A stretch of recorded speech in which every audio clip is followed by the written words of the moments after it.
The Alpha King's fingers are ice against my spine as he traces the first scar. "This one," Cade Mordain says, his voice low enough that only I can hear over the bonfire crackling between us. "When did you get this one?" I don't flinch. I stopped flinching 3 years ago, around the time I realized my body had become a map of every choice I couldn't take back. Border raid, 4 years ago. Torrin Ashwood took a blade meant for his throat. Cade's hand pauses. Torrin lived? Yes, he lived. I don't mention that Torrin barely speaks to me now, that most of them don't. They're alive because of me, and they hate me for it.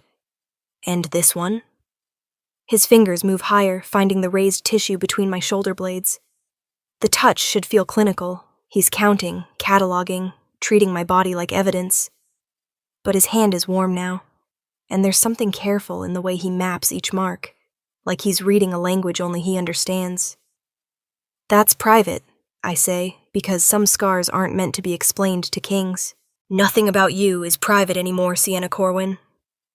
He moves to stand in front of me, and I'm forced to meet his eyes.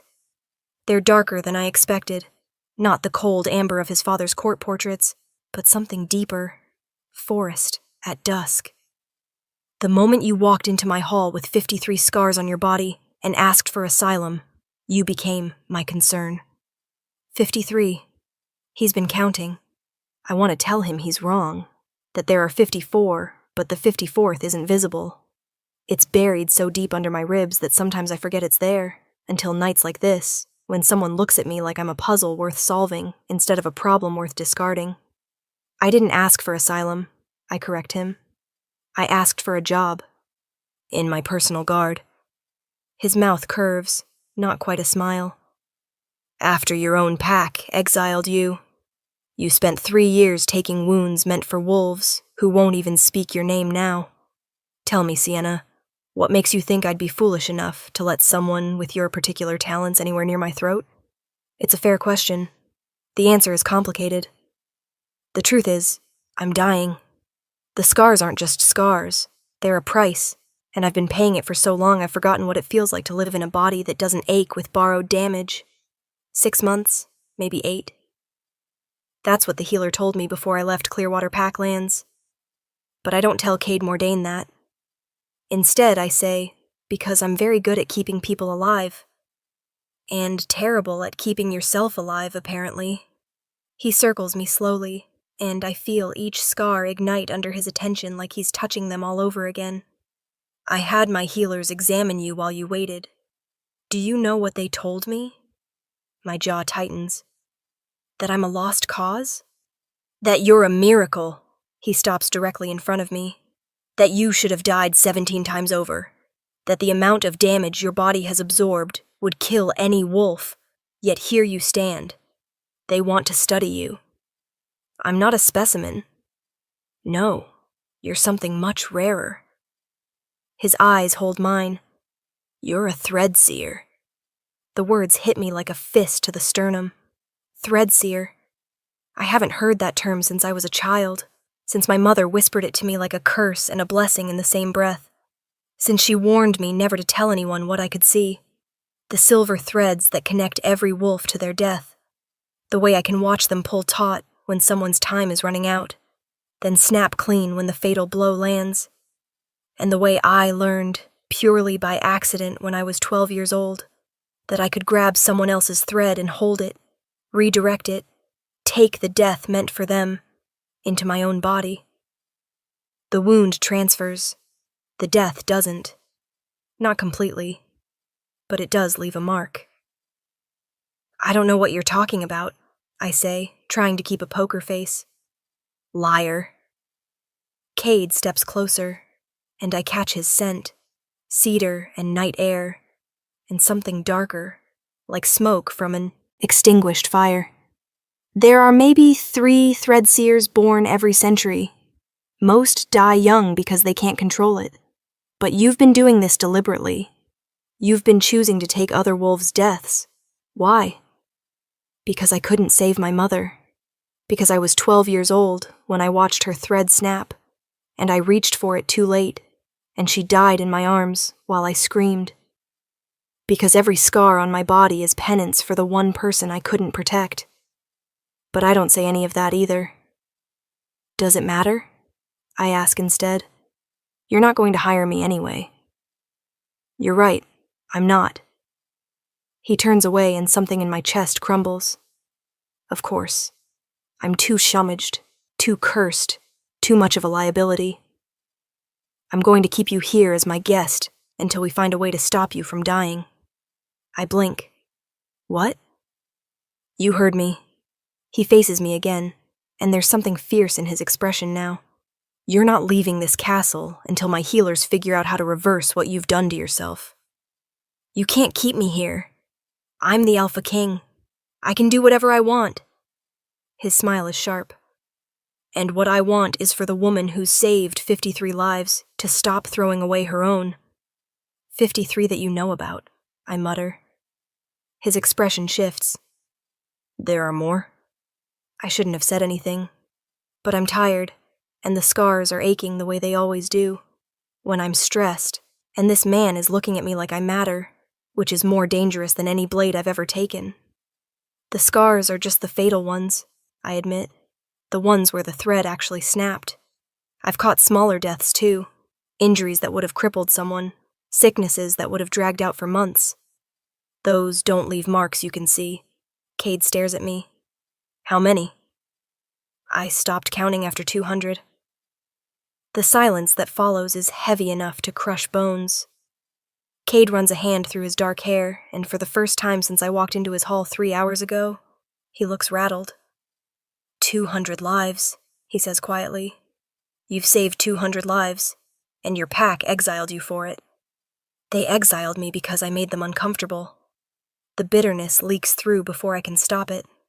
Hard to enjoy being alive when the person who saved you is walking around as a constant reminder that you should be dead. Easier to call me cursed and cast me out. Then they're fools. The conviction in his voice does something strange to my chest. I've spent so long being told I'm a burden, a bad omen, something to be discarded. Hearing an Alpha King call my former pack fools feels like cool water on a burn. Your Majesty, a voice calls from across the courtyard. A woman in healer's robes approaches, her silver hair braided with red thread. We've prepared the East Wing chambers as you requested. Thank you, Maris. Cade nods to her, then turns back to me. You'll stay there. Comfortable rooms, 3 meals a day, access to the library and training grounds. The only rule is that you don't leave the castle grounds without my permission. So I'm a prisoner? You're a guest who needs medical attention. His tone brooks no argument. Tomorrow, Maris and her team will begin studying your condition. And you're going to tell them everything, how your ability works, when it started, what it costs you. No more secrets. I should refuse. Fight this, run, disappear into the wilderness like I've been planning to do anyway, once my body finally gives out. But something in Cade's eyes stops me. He's not looking at me with pity or disgust, or that careful distance people usually maintain around the dying. He's looking at me like I'm a problem he intends to solve. And I haven't been anyone's priority in so long that I've forgotten what it feels like. Fine, I say, but I'm not doing this for me. If your healers learn something useful from my condition, maybe it'll help the next Threadseer who comes along. Always thinking about saving others. Cade shakes his head. We're going to work on that. The East Wing chambers are nicer than anywhere I've slept in years. There's an actual bed with clean linens, a fireplace that someone has already lit, and a bathing room with running water that steams when I test it. I strip off my travel-stained clothes and sink into the tub, watching the dirt of 3 weeks on the road dissolve into the water. My scars are angry red lines in the heat, some old and faded, others still raised and tender. I trace the one on my ribs, the oldest visible one. Marcus Holt, 13 years old, drowning in the river. I dove in without thinking, felt his thread start to snap as the current pulled him under. I grabbed it, and suddenly I was the one drowning, water filling my lungs, darkness closing in. They pulled us both out, Marcus lived. I woke up 3 days later with a scar across my ribs, shaped like water, and my ability to breathe never felt quite the same after that. I should have stopped then. Should have realized what I was doing to myself. But then, I saw another thread pull taut, and another, and another, and each time I thought, just one more. Just one more life. Just one more person who gets to go home to their family. Someone knocks on the chamber door. I wrap myself in the robe that was left on the chair and call, "Come in." Cade enters carrying a tray of food. He's changed out of his formal clothes into simple dark pants and a shirt. Without the trappings of royalty, he looks younger. Maybe only a few years older than me. "Maris said you needed to eat," he says, setting the tray on the table by the window. "Your body is basically cannibalizing itself to stay alive." How encouraging. "I'm not here to encourage you. I'm here to make sure you don't die before we figure this out." He pulls out a chair. "Sit, eat." I should be annoyed by the command, but I'm too hungry to care. I sit and reach for the bread, tearing into it with an enthusiasm that probably isn't very dignified. The soup is rich and warm, and the meat is seasoned with herbs I don't recognize. It's the best meal I've had in months. Cade watches me eat with an expression I can't read. "When's the last time you had a proper meal?" Define proper. Food that wasn't dried rations, or whatever you could hunt. I think about it. 4 months? Maybe 5? His jaw tightens. "You've been starving yourself." "I've been surviving. Barely." He leans back in his chair. "Tell me about the scar with the name on it." My hand stills halfway to my mouth. "What?" "On your left shoulder blade. There's a scar with letters carved into it. Old letters, healed over. I couldn't read it clearly, but it looked like a name." His eyes are sharp. "Whose name is it, Sienna?" My heart is beating too fast. I'd forgotten about that scar, or maybe I'd just gotten so good at ignoring it that it stopped existing in my mind. But it's there. It's always been there. "I don't remember," I lie. Cade's eyes narrow slightly. "You just spent the last hour telling me about a child who almost drowned 13 years ago. But you can't remember the one person whose name you carved into your own skin?" I set down the bread. "It was a long time ago. I was young.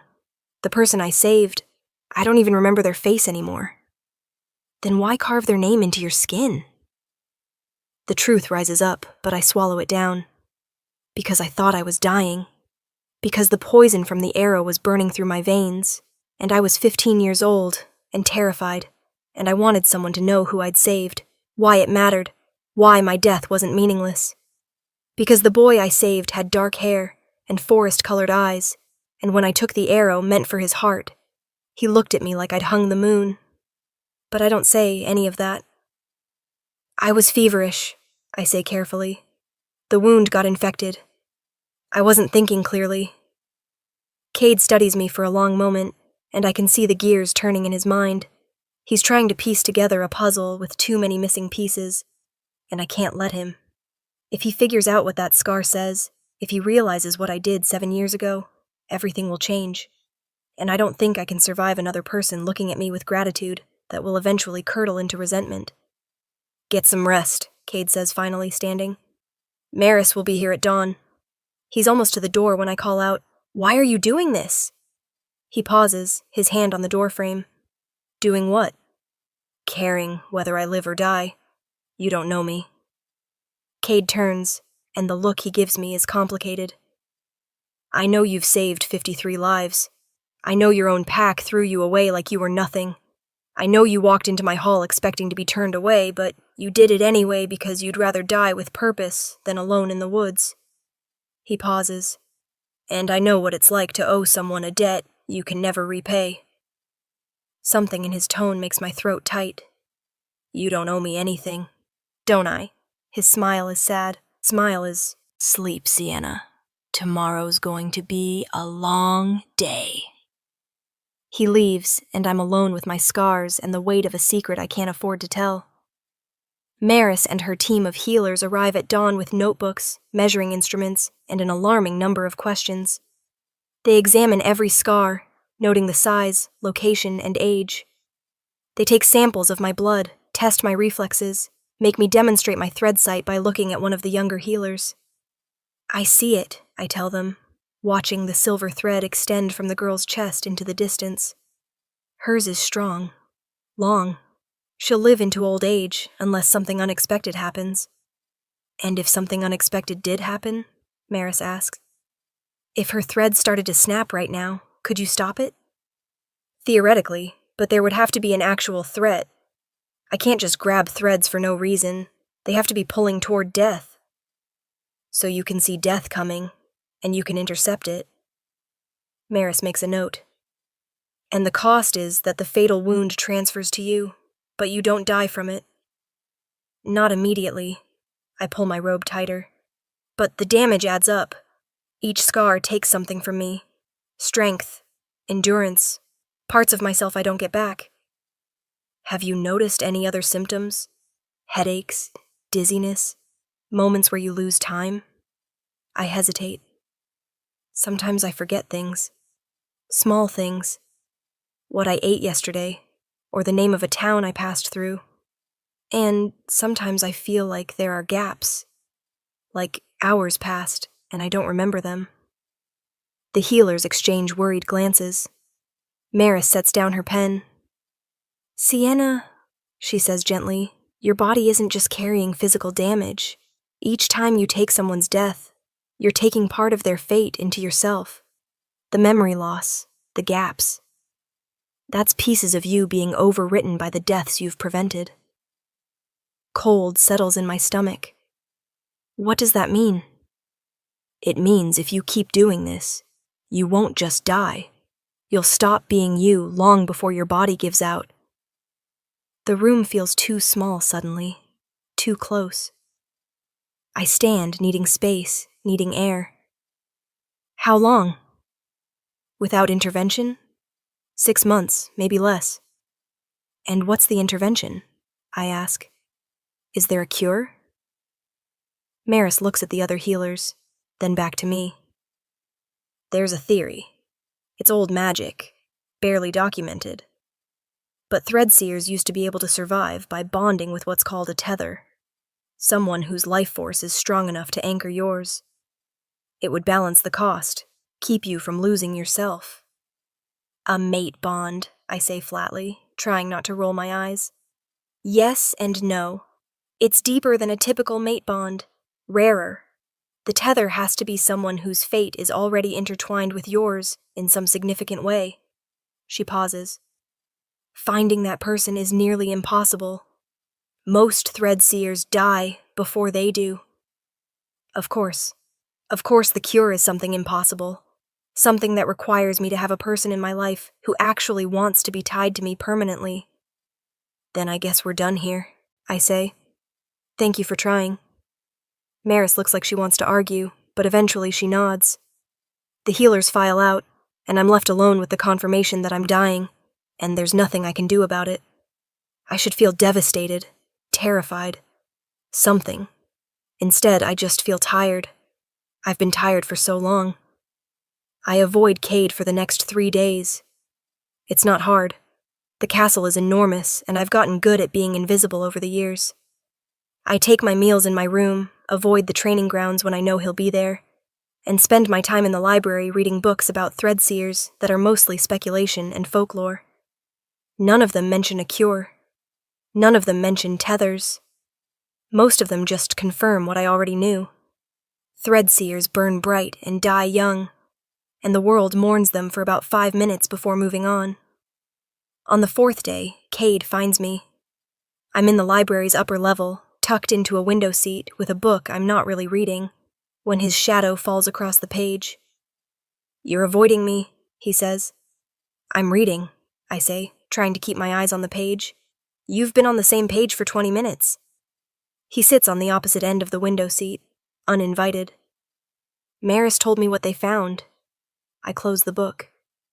Then you know there's nothing to be done. I appreciate the hospitality, but I'll be leaving tomorrow. To go where? Does it matter? I ask. It does to me. His voice is frustratingly calm. You're not leaving, Sienna. He leans forward, elbows on his knees. You're going to stay, and we're going to find your tether. I laugh, sharp and bitter. My tether, right. The one person in the entire world whose fate is magically intertwined with mine. I'm sure they'll just walk through the door any moment now. They might already be here. Something in his tone makes me look up.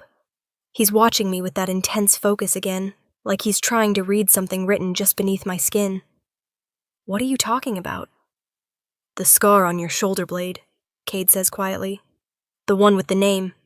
I had Maris examine it more closely while you were sleeping yesterday. My blood turns to ice. She could only make out part of it. The tissue is too damaged, too old, but she saw enough. He pauses. It says Cade. The world narrows to the space between us. To his eyes, dark and knowing, watching me with an intensity that makes it hard to breathe. That's not, I start, but my voice cracks. 7 years ago, Cade says, there was an assassination attempt at the treaty summit. I was 18, barely a prince, and someone put an arrow through the crowd aimed at my heart. I never saw who took it. By the time I fought off the assassins, the person who saved me was gone. No one knew their name. No one knew what happened to them. He leans closer. But I've spent 7 years trying to find them. I can't speak. The memory is rushing back. The crowd, the silver thread pulling tight toward Cade's chest, my body moving before my mind could catch up, the arrow punching through my shoulder blade, the poison spreading like fire through my veins, being carried away by strangers who thought I was just another casualty, waking up days later in a healer's tent with a fever so high I was hallucinating, carving his name into my shoulder with a piece of broken glass because I needed someone to know, needed someone to remember. It was you, Cade says, and his voice is raw. You saved me 7 years ago. You were 15 years old, and you took a poisoned arrow that should have killed you, and you never told anyone. It doesn't matter, I whisper. It was a long time ago. It matters to me. He reaches out slowly, giving me time to pull away, and takes my hand. His palm is warm against mine, and I can feel the calluses from sword work, the steadiness of him. You're the reason I'm alive, Sienna. You're the reason I became king, the reason I've been able to protect this kingdom. Everything I've done for the past 7 years exists because you took that arrow. That's not how it works. You don't owe me for... This isn't about debt. His grip tightens. You saved my life, and then you spent 7 years saving other lives, and now you're dying because no one taught you that you matter too. Tears burn behind my eyes. I haven't cried in years, not since the day Clearwater Pack voted to exile me, but right now I can feel everything I've been holding back threatening to break through. I'm not anyone's tether, I say. I'm just someone who couldn't save the person who mattered most, and now I can't stop trying. Who couldn't you save? My mother. The words come out broken. I was 12. I could see her threads starting to fray, could see death coming for her. But I didn't know what I was yet. Didn't know I could intervene. I just watched her die, and after that, I couldn't. I couldn't watch another thread snap and do nothing. Cade's thumb brushes across my knuckles. That wasn't your fault. It feels like it was. I know. His voice is soft. But killing yourself slowly doesn't bring her back. It just means she lost her daughter, too. The tears spill over before I can stop them. Cade pulls me forward, and suddenly I'm in his arms, my face pressed against his chest, while years of grief and exhaustion and loneliness pour out of me in waves. He doesn't tell me to stop, doesn't tell me it's okay, or that everything will be fine. He just holds me while I break apart, one hand in my hair, the other steady against my back. I don't know how to stop, I admit against his shirt. Saving people, it's the only thing I know how to do. Then we'll figure out something else together. He pulls back enough to look at me, and his eyes are too kind, too understanding. But first, we're going to test a theory. What theory?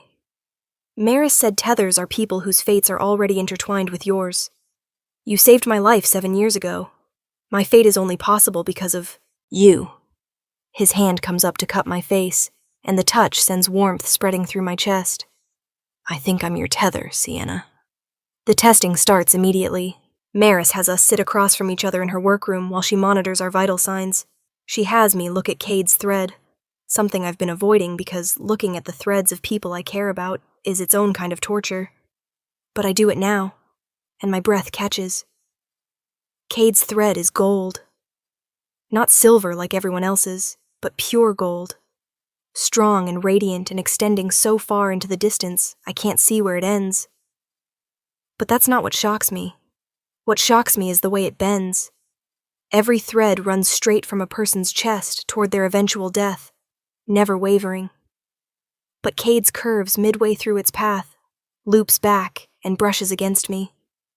Against my own thread, which is tangled and frayed and barely holding together. Where they touch, both threads glow brighter. I see it, I breathe. Maris, I can see it. See what? Cade asks. Your thread. It's connected to mine. I look up at him, wonder replacing the despair I've been carrying for weeks. You're right. You're my tether. Maris is writing frantically in her notebook. I've never seen documented evidence of a tether bond actually forming. Can you feel anything, Your Majesty? I feel... Cade's eyes are locked on mine. Lighter, like something heavy I've been carrying just disappeared. That's the bond beginning to establish itself, Maris says, but it's not complete yet. True tether bonds require both parties to accept it fully. It's not just magic, it's choice. What does that mean? I ask. It means you both have to choose this. Choose each other. Not because of debt or obligation, but because you genuinely want the bond. She looks between us. And it means you need time to figure out if this is real or just convenience. My stomach sinks, of course. Of course there's a catch. I can't just be saved by accident. I have to choose it, and Cade has to choose me. And what if he doesn't? What if he realizes I'm too damaged, too broken, too much trouble?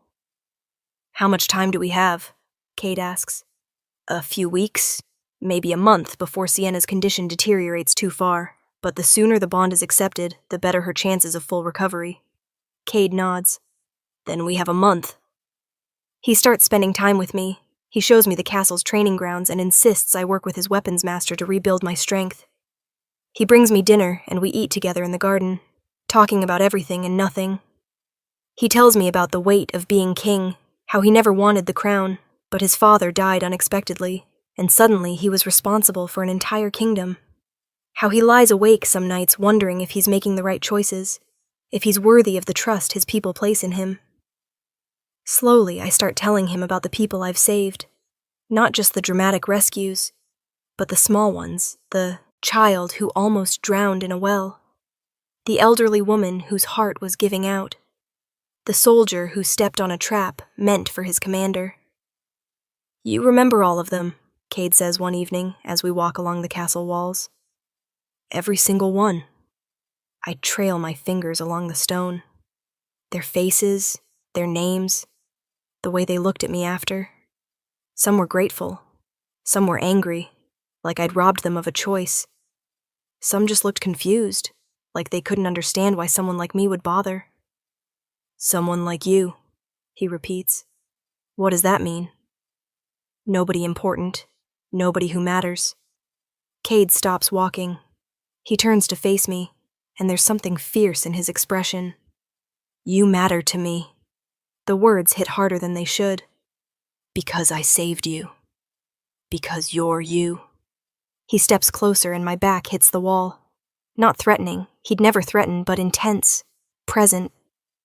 Because you're brave and selfless and so determined to see yourself as worthless that you can't recognize what everyone else sees. And what's that? Someone worth saving. His hand comes up to rest against the wall beside my head.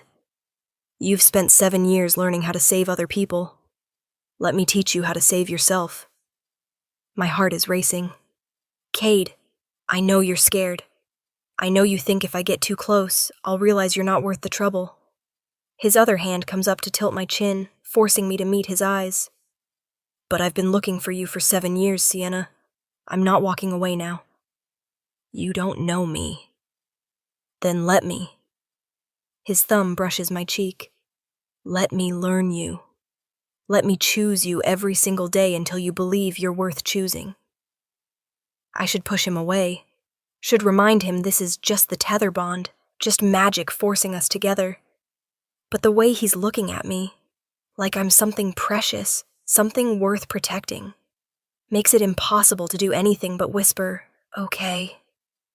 He smiles, slow and genuine, and something in my chest unfurls like a flower finding sunlight. The weeks pass faster than I expect. Cade keeps his promise. He spends every spare moment with me, and slowly I start to believe that maybe this isn't just obligation.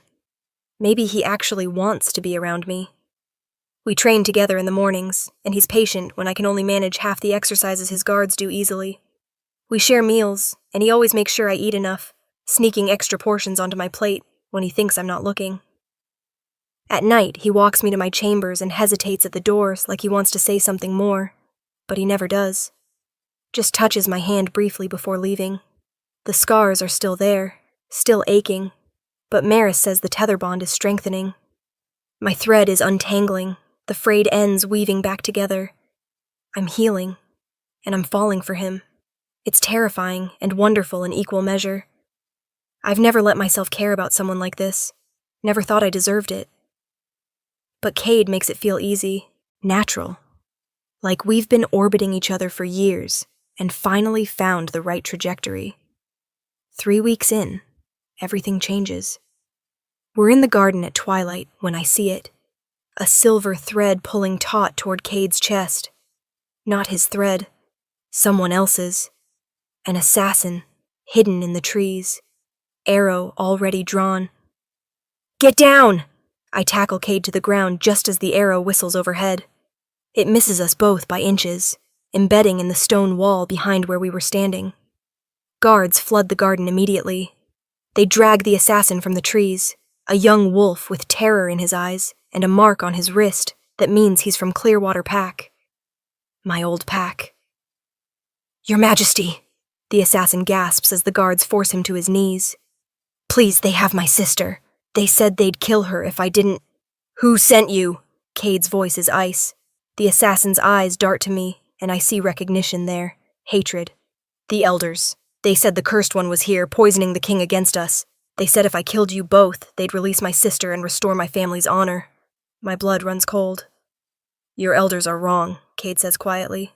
Take him to the cells, and send a patrol to retrieve his sister. If Clearwater Pack is taking hostages, we're about to have a very different conversation about their standing in this kingdom. The guards drag the assassin away, and Cade turns to me. There's fury in his eyes, but also concern. Are you hurt? I'm shaking as I say, Cade, I'm sorry. They're coming after you because of me. If I just left, you're not leaving. His hands grip my shoulders. This isn't your fault. Your old pack is making choices, and those choices have consequences. But those consequences don't include you dying in the woods alone. People keep getting hurt because of me. No, people keep getting saved because of you. He pulls me closer, including me, again. His forehead rests against mine, and I can feel his breath, warm against my lips. But I need you to understand something. I'm not asking you to stay because you're useful. I'm asking you to stay because He stops, swallows. Because somewhere between counting your scars and learning your story, I fell in love with you. The world stops. You don't mean that, I whisper. It's the tether bond. It's not the bond. His hands cup my face. I chose to feel this before I knew we were tethered. I chose you because you're brilliant and brave, and you make me want to be worthy of the life you saved. His thumb brushes my cheek. I love you, Sienna Corwin, and I need to know if there's any chance you could love me too. The answer should be complicated.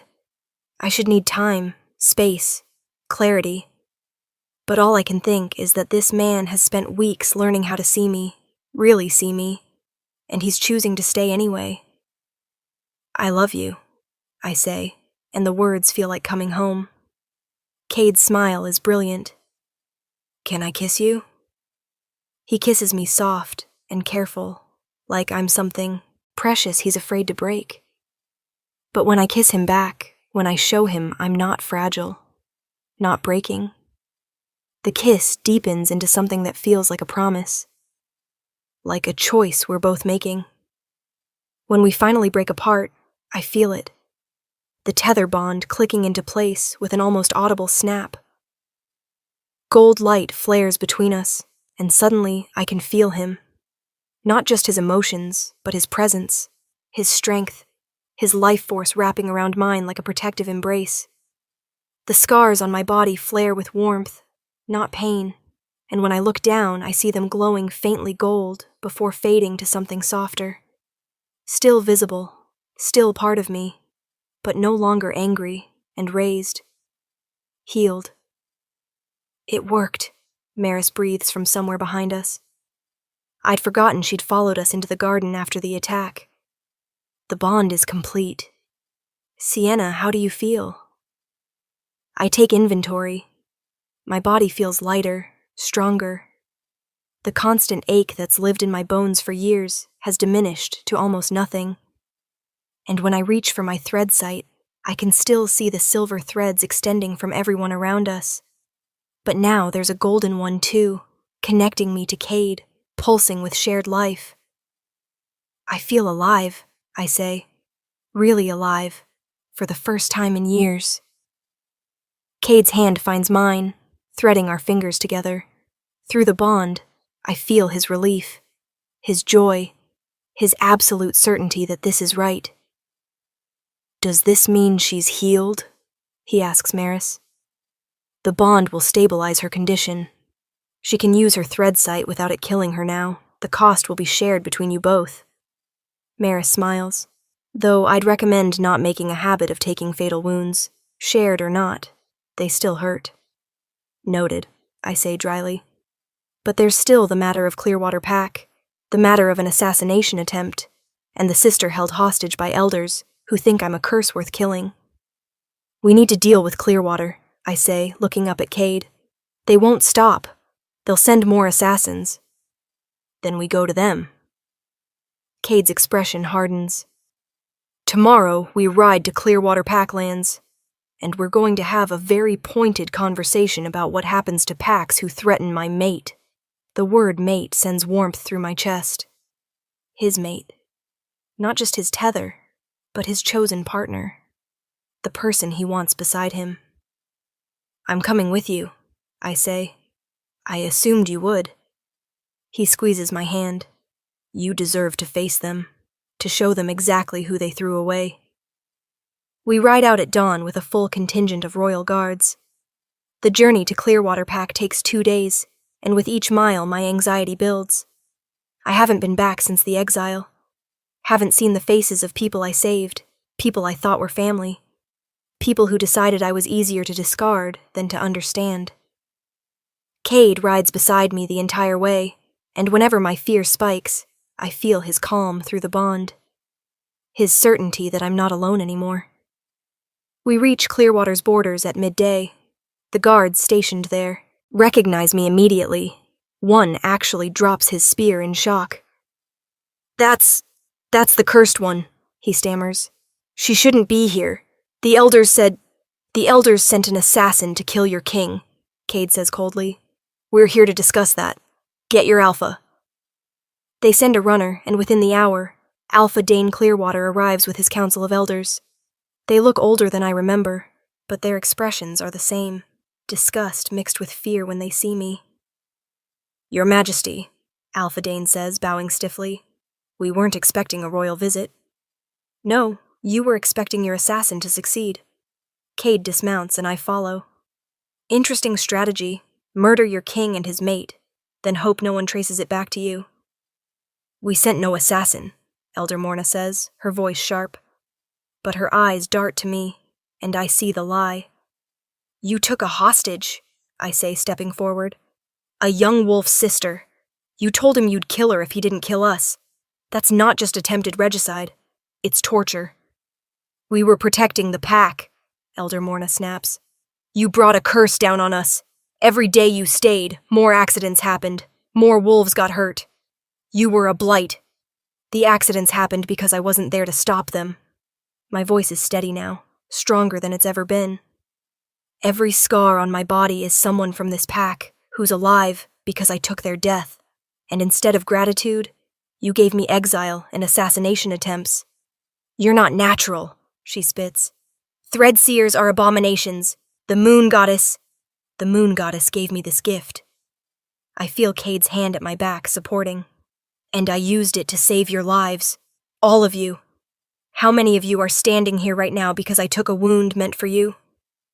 The silence is deafening. I look around at the assembled wolves and I recognize so many of them. Torin, whose throat I saved. Mira, who would have bled out in childbirth. Old Marcus, who I pulled from a burning building. None of them will meet my eyes. That's what I thought. I turn to Alpha Dane. I'm not here for revenge. I'm here to retrieve the hostage you're holding, and to make sure you understand what happens if you threaten me or mine again. You think you can threaten us? Elder Morna laughs. You're nobody, just a broken wolf with scars. She's my mate, Cade says quietly, the future Luna Queen of this kingdom. And if you ever threaten her again, I will dismantle your pack piece by piece until there's nothing left but ashes and regret. The threat hangs in the air. Alpha Dane's face has gone pale. He knows Cade means it. The Alpha King didn't earn his reputation by making idle promises. The girl will be released, Alpha Dane says finally, and we will send formal apologies to the crown. Not good enough. I step forward. You're going to release her, and then you're going to stand before your pack and tell them the truth. That I saved 53 lives from this pack alone. That every scar on my body is someone you know, someone you love, and that you threw me away because my existence made you uncomfortable. Alpha Dane looks at his elders, at his pack members, then at me. I see the moment he realizes he has no choice. Cade is the Alpha King, and crossing him means losing everything. Fine. The word tastes bitter in his mouth. Bring the girl, and assemble the pack. They gather in the central square, hundreds of wolves I used to consider family. The hostage, a girl no older than 16, is brought out, terrified and crying. Her brother, the failed assassin, will face trial in Cade's court, but at least she'll be free. Alpha Dane stands before them all, and with visible reluctance begins to speak. Many of you remember Sienna Corwin. She was exiled 3 years ago for actions we deemed dangerous to the pack. He pauses. We were wrong. Murmurs ripple through the crowd. I stand beside Cade, feeling his strength through our bond, and I hold my head high. Sienna Corwin is a Threadseer, Alpha Dane continues. She has the ability to see death coming and prevent it. Every scar on her body represents a life saved. A member of this pack who is alive because she took their fate into herself. His voice cracks slightly. 53 of you are standing here today because of her, and we repaid her sacrifice with exile and assassination attempts. The crowd erupts in shocked whispers. Some wolves look guilty. Others look angry, whether at me or the elders, I can't tell. I saved Torin Ashwood from a blade, I call out, my voice carrying. Mira Blackwood from bleeding out in childbirth. Marcus Holt from drowning when he was 13. Lena Frost from a rogue attack. Dane Clearwater. I look directly at the Alpha. I salved your son from a hunting accident when he was 7 years old. You personally thanked me, then signed my exile papers 6 years later. Alpha Dane flinches. I don't want your apology, I say to the assembled pack. I don't want your gratitude. I just want you to understand that the people you call cursed, the people you throw away, we're the ones keeping you alive. I turn to leave, but a voice stops me. Wait. It's Mira, the woman whose childbirth I saved. She steps forward, tears streaming down her face. I'm sorry. I never spoke up when they exiled you. I should have. You saved my life, and my daughter's life, and I let them call you cursed. I let them... Her voice breaks. I'm sorry. One by one, other wolves step forward. Not all of them. Not even most, but enough. Enough to tell me that maybe not everyone here wanted me gone. Maybe some of them were just too afraid to speak up. Thank you, I say quietly. That means more than you know. But I still don't belong here. This place will never be home again. And surprisingly, that doesn't hurt as much as I thought it would. Because I have a home now. With Cade. With a future I'm choosing for myself. We return to the castle with the freed hostage, who Cade promises to place with a family far from Clearwater's influence. The ride back feels lighter somehow, like I've finally let go of something I've been carrying for too long. How do you feel? Cade asks as we cross into his territory. Free, I say, and I mean it. For the first time in years, I feel free. That night, Cade comes to my chambers, not to walk me to the door, but to stay. We lie together in my bed, just holding each other. His hand traces the scars on my arm, the ones that are softer now, healed but not erased. Tell me about this one, he says, fingers on the scar across my forearm. Elena Marsh. She was going to be trampled by a spooked horse. I grabbed her, and the horse's hoof caught me instead. And this one? He touches the scar on my shoulder. You already know that one. He smiles. Tell me anyway. A young prince with dark hair and eyes like forests, I say softly. He was about to die at a treaty summit, and I couldn't let that happen. So I took the arrow, and I carved